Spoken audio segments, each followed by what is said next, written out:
How grim is the prognosis of the nuclear crisis in Japan? Well, our next guest actually thinks it could get worse. Michio Kaku is a theoretical physicist at the City University of New York, the author of the new book, Physics of the Future, How Science Will Change Daily Life by 2100. It is fascinating. I've skimmed parts of it. It's an amazing read, I got to tell you. Professor, thank you so much for being here. You have been listening, following this crisis at the nuclear facilities. You actually have an answer. What is it? We have thrown everything except the kitchen sink at this reactor and have failed. The time has come to throw in the kitchen sink.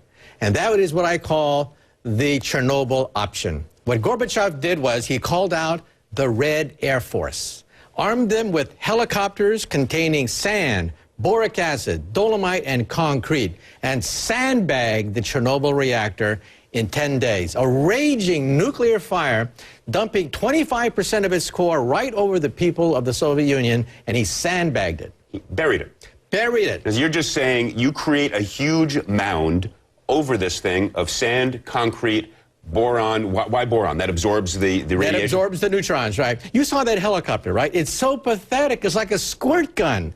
That little helicopter can't do anything. What I'm saying is call out the Japanese Air Force. Now, there's anything that can throw dirt and this sort of concrete, you're basically just creating a tomb around it. That's right. It's called entombment. It is the last and final ace in the hole that we have. Okay, how long would it take? It would take a few days to assemble it, and we have to have the option of doing it. Some people say it's too extreme. Well, I'm saying it's an option. We have to exercise the option now. Why would it be too extreme? I know you don't want to argue their side. Why would it possibly be too extreme? Because they don't want to acknowledge how bad the situation is. The leadership there is disconnected from reality. They're not physicists. They're not engineers. They think it's just going to go away. They live in a fantasy parallel universe. Okay, let me push you a little bit. I mean, it sounds so simple and obvious. I'm astonished nobody's thought of it. This is why you're the brilliant physicist. Where is this? Is it worth it? In other words, where in the spectrum, 3 Mile Island to Chernobyl, is this crisis right now? Well, the Japanese government says it's a number 5, like 3 Mile Island. That's obviously wrong, because just one reactor out of control is 3 Mile Island. We have 4 nuclear power plants raging out of control. It's obviously greater than 3 Mile Island. I just got It's a 6. I just got to ask you, have you called anybody over in the government there, or called the NRC here and said, bury the miserable thing, end this? Well, I was on national television, and it got picked up by NHK.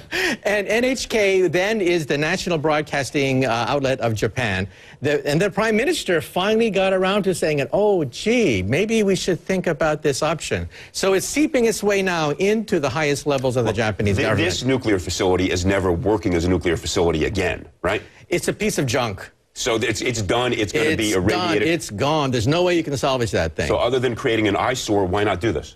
That's right. Now, remember, some people say it's kind of extreme. But look, let's put the troops on standby. Let's get them ready. Maybe we won't use them. That's great. Then we give them medals, and they don't have to go in and fight a raging reactor. But if it spirals out of control, we could lose a good chunk of northern Japan. Look, I don't want to call you a futurist, because that's, to some people, sounds as though you deal with ideas that are silly. You are one of the most serious scientists out there. You've written this amazing book about what the future will look like. Let's stick to nuclear power for a minute and energy. Will nuclear power be part of our portfolio for the next 50 years? Well, in a democracy, we have to evaluate what is called the Faustian bargain. Faust was this mythical figure who sold his soul to the devil for unlimited power.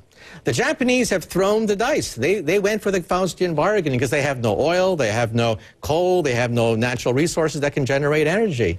So they say, yeah, we got to get the Faustian bargain. In the United States, we have a choice. We really have a choice as to whether or not we want to sell our soul to the devil for unlimited power. Okay, selling our soul to the devil doesn't sound like something you're in favor of, so I'm going to think you take that out of the bargain. We got 1 minute left.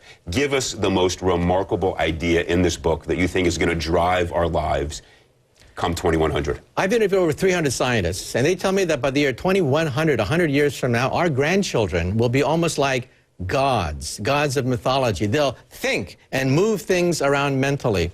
They'll have perfect bodies. They'll have timeless bodies. They'll ride in chariots like Apollo, and they'll have animal creations like Pegasus. Things that are godlike we will have.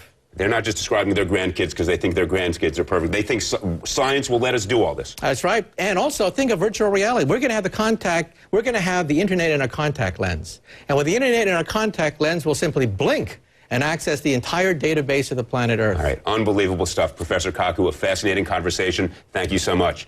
Coming up,